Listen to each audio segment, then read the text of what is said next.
If بھی نہیں کرنی، اف بھی نہیں کرنی۔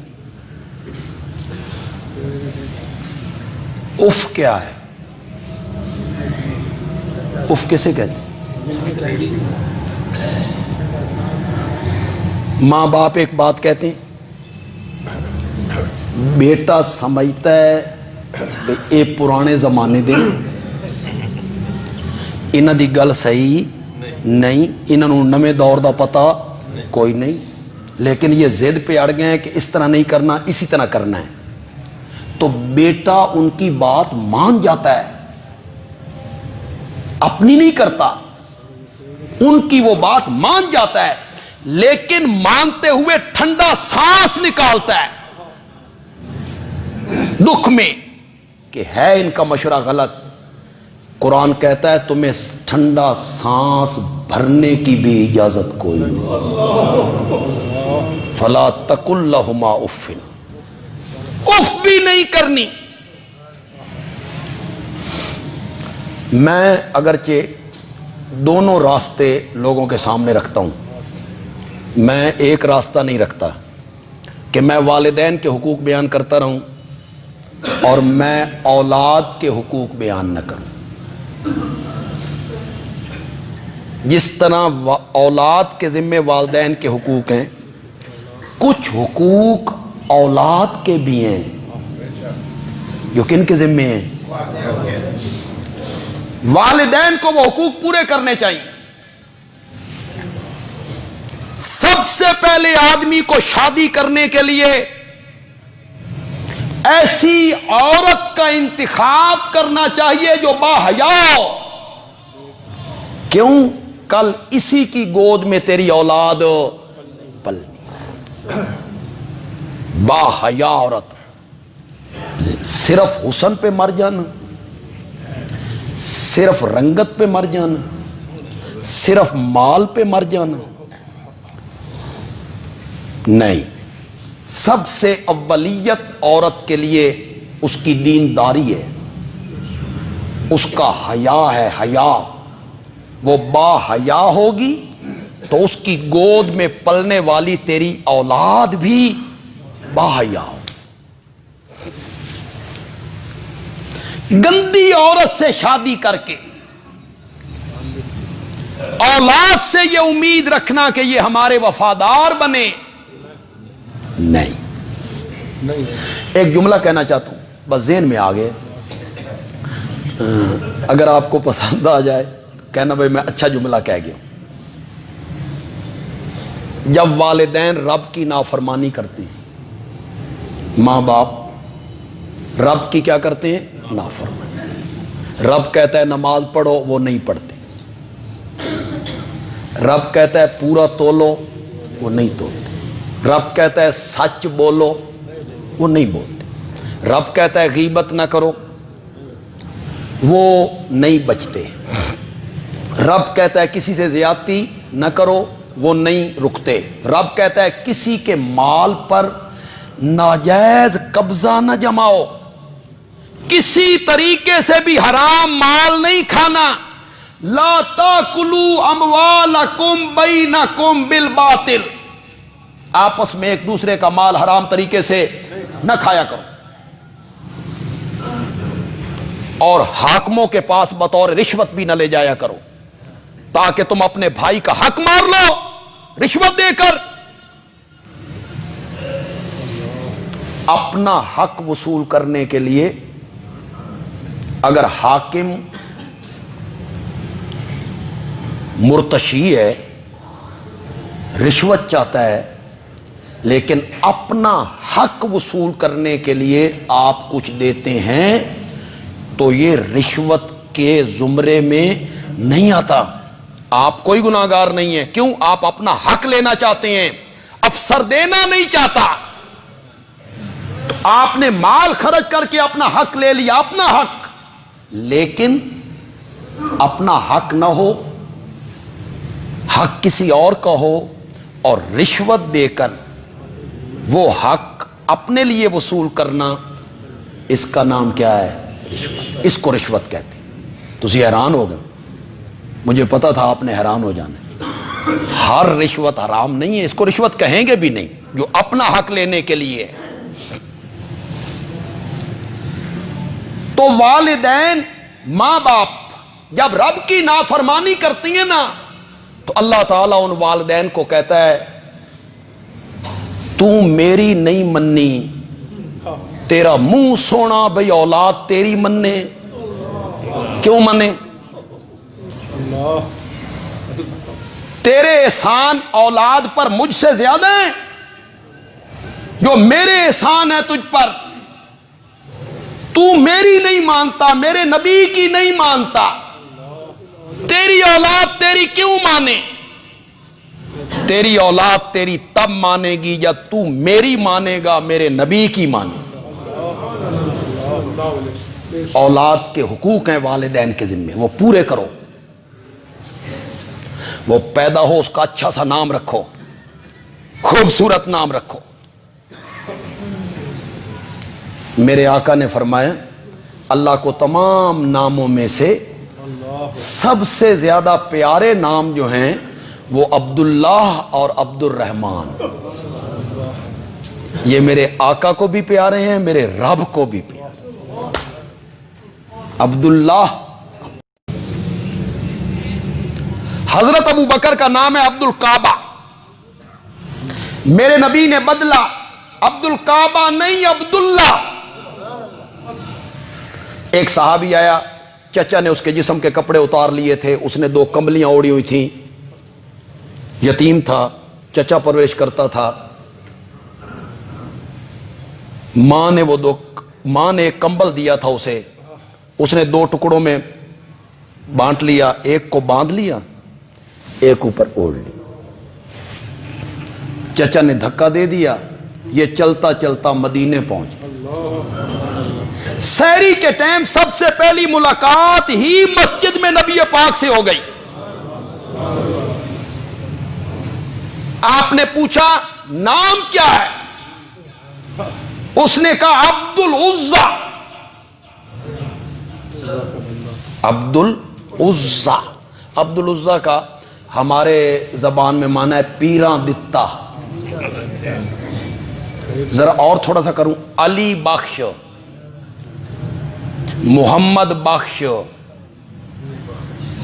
مولا بخش، پیر بخش، عطا محمد، عطا رسول، فیض الحسن. یہ اس کا معنی ہے عبد العزا. عزا ایک دیوی کا نام ہے جس کو مشرکین مشکل کشا سمجھ کے پکارتے ہیں. احد کے میدان میں ابو سفیان نے نعرہ لگایا تھا لنا عزا. ہماری مدد کس نے کی ہے؟ عزا نے. پوچھا کیا نام ہے؟ اس نے کہا عبد العزا. فرمایا عبد العزا نہیں عبداللہ.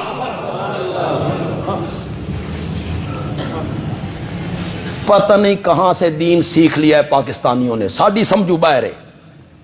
نبی پاک یہ بھی تو کہہ سکتے تھے عبد العزا نہیں عبد مصطفیٰ، عبد العزا نہیں عبد الرسول، عبد العزا نہیں عطا مصطفیٰ، عطا محمد نہیں کہا. کسی صحابی کا نام نہیں رکھوایا. آپ نے فرمایا عبد العزا نہیں. اور سے بولو یار. پہلا بچہ جو مدینے میں پیدا ہوا وہ حضرت زبیر اور حضرت اسماء کے بیٹی ہیں، حضرت عائشہ کے بھانجے ہیں. میرے نبی کے پاس لائے گئے، میرے نبی نے گھٹی لگائی، پوچھا گیا یا رسول اللہ نام کیا رکھنا ہے؟ فرمایا عبداللہ. عبداللہ ابن عمر، عبداللہ ابن زبیر، عبداللہ ابن مسعود، عبداللہ ابن جابر. عبداللہ عبداللہ. میرا نبی رخ کس کی طرف پھیرنا چاہتا ہے؟ تو اولاد کا یہ حق ہے والدین پر کہ والدین اس کا نام کیا رکھیں؟ اچھا نام رکھیں، خوبصورت نام رکھیں. پتہ گتا لوگوں کو ہوتا نہیں. ایک بندہ کہنے لگا جی میں نے اپنی بیٹی کا نام رکھا ہے وریشا. میں نے کہا وریشا؟ کہتا ہے قرآن میں. میں نے کہا قرآن میں وریشا؟ ہاں. وہ تھا وریشن، واو الگ ریشن الگ. واو اور کے معنی میں، ریشن لباس کا اتارنا اور اس کی زینت، اور لباس کو ہم نے زینت بنایا. واو الگ. اس نے سمجھا اکٹھا ہے، اس نے کیا نام رکھ دیا؟ وریش. پہ نام ایسا ہونا چاہیے جڑا پہلے کسی دا نہ ہو. ایسا نام میرے بیٹے کا ہونا چاہیے. پھر ڈھونڈتے پھرتے ہوتے ہیں، پھر علماء کی طرف آتے ہیں، خود کوئی کتابیں دیکھتے ہیں، نام رکھنے کے بعد پھر معنی ہم سے پوچھنے لگ جاتے ہیں اس کا معنی کیا ہے. اچھے اچھے نام رکھا کرو. عبداللہ بہت خوبصورت نام. اس میں عاجزی کتنی، اس میں انکساری کتنی، اس میں تواضع کتنی ہے. عبداللہ اللہ کا بندہ. دوسرے ناموں میں تکبر پایا گیا. شہنشاہ، شاہ جہان، ان میں تکبر پایا جاتا. اور عبداللہ اس میں کیا ہے؟ عاجزی ہے. اس میں پھر والدین کے ذمے ہے اولاد کی تربیت کرنا، ان کی تعلیم. یہ والدین کی ذمہ داری ہے، صحیح نہج پہ ان کی تربیت کریں. میں بالکل اس بات کا قائل نہیں ہوں کہ آپ سکول نہ بھیجیں، آپ کالج نہ بھیجیں، آپ یونیورسٹی نہ بھیجیں، آپ ڈاکٹر نہ بنائیں، آپ انجینئر نہ بنائیں، فوج میں چلا جائے، فضائیہ میں چلا جائے، نیوی میں چلا جائے. بالکل میں مخالف نہیں ہوں. جانا چاہیے، دنیاوی تعلیم حاصل ہو کرنی چاہیے، لیکن اس کے ساتھ ساتھ اپنی اولاد کو دین کی اتنی تعلیم تو ضرور دلوائیں نا کہ انہیں جائز ناجائز حلال حرام کے درمیان تمیز ہو جائے. اتنی تعلیم انہیں پتہ ہو یہ حلال ہے، یہ حرام ہے، یہ جائز ہے، یہ ناجائز ہے، یہ کام شریعت کے مطابق ہیں، یہ کام شریعت کے مطابق نہیں ہے، یہ کام میں نے نہیں کرنے. انشاءاللہ اگر اس کی تربیت صحیح نہج پہ ہوگی، صحیح نہج پر اس کا ذہن بنے گا، انسانیت کی خدمت کرنے کا ذہن بنے گا، تو وہ ڈاکٹر بن گیا تو پھر صحیح معنی میں ڈاکٹر بنے. انجینئر بن گیا تو صحیح معنی میں انجینئر بنے. اس کے دل میں اللہ کا ڈر آئے گا، اللہ کا خوف ہوگا، غریب پروری ہوگی. تو دنیا کی تعلیم ضرور دلوائیں، لیکن اس کے ساتھ ساتھ اپنے بچوں کو دین کی تعلیم سے بالکل ہٹا دینا کہ انہیں ناظرہ قرآن پڑھنا بھی نہ آتا ہو، انہیں جنازے کی دعا بھی نہ آتی ہو. کل تو نے مرنا ہے، تیرے جنازے پہ اس نے کھڑے ہونا ہے، کیا پڑے گا؟ کیا پڑے گا؟ بچہ اتنا دیندار ہو، اس کی ایسی دینی تربیت ہو کہ وہ جنازہ پڑھے نہیں، تیرا جنازہ پڑھائے، والد کا جنازہ بیٹا پڑھائے.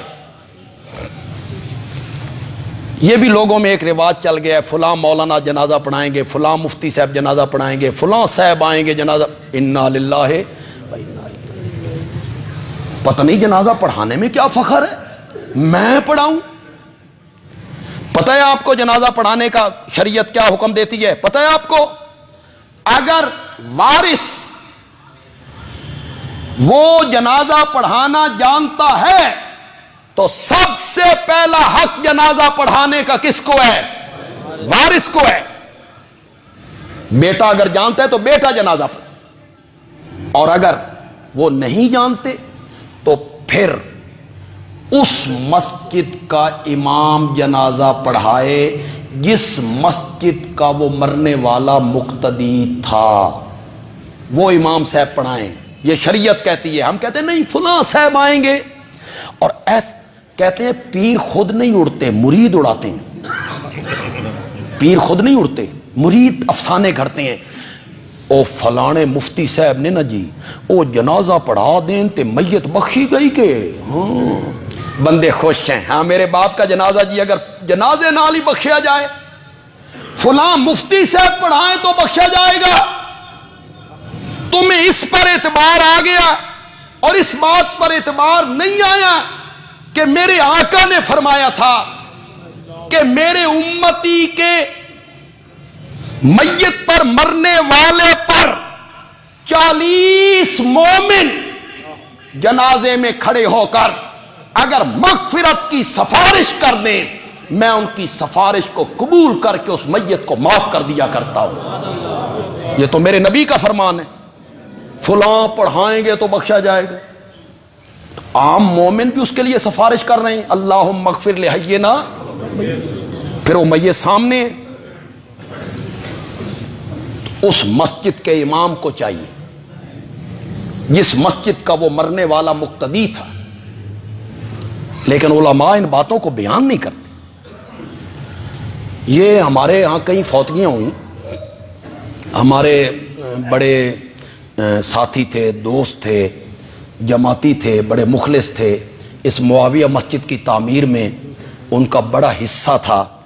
ہمارے بھائی تھے یوسف حیدری، اللہ ان کی مغفرت کرے، درجات بلند کرے. ان کا بیٹا ہمارے پاس حافظ بنا، پھر اس نے قرات پڑھی، پھر اس نے کتابیں پڑھی، پھر اس نے دورہ حدیث پڑھا. ہر سال مصلی بھی سناتا ہے. اب حیدری صاحب جب فوت ہوئے تو مجھے کہا گیا کہ آپ جنازہ پڑھائیں. تو میں نے اس بچے کو آگے کیا کہ تیرا باپ ہے، تو عالم ہے، جس طرح باپ کے لیے مغفرت کی تو دعا مانگ سکتا ہے نا، کوئی نہیں مانگ سکتا. تیرا باپ ہے. میں نے اسے آگے کیا. اس کی والدہ کا انتقال ہوا تو پھر میں نے اسے آگے کیا. حالانکہ وہ ہمارا شاگرد ہے. ہم نے اس کے پیچھے کھڑے ہو کے جنازہ پڑھ لی، اپنے شاگرد کے پیچھے کھڑے ہو کے. تو ہم نے تو شریعت کے حکم پہ عمل کیا. اس میں کوئی ہماری توہین ہو گئی؟ نہیں، ہم نے شریعت کے حکم